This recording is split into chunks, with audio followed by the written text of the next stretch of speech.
Have you ever felt like someone's watching you? Like really watching you? Well, that's exactly how our story begins. A young couple, let's call them Jack and Emily, moved into their dream house. It was an old, creaky mansion, but they loved its character and history. One night as they were settling into bed, Emily heard a faint whisper.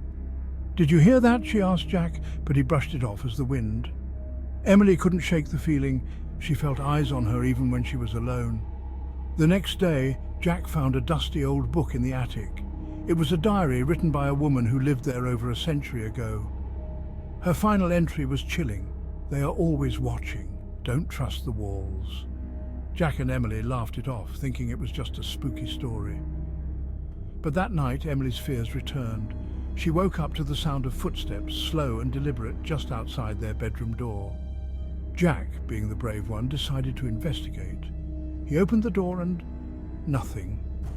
Just an empty hallway. But Emily knew something wasn't right. Days turned into weeks, and the disturbances grew more frequent. Objects would move on their own, and that whispering, it got louder. One night, they decided to set up cameras around the house, hoping to catch whatever was causing this. Reviewing the footage the next morning, their blood ran cold.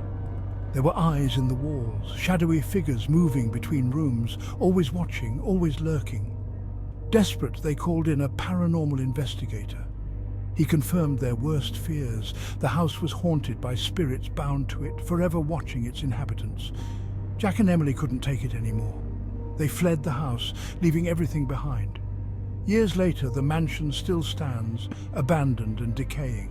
But if you listen closely on a quiet night, you might still hear the whispers. So the next time you feel like someone's watching you, remember Jack and Emily's story.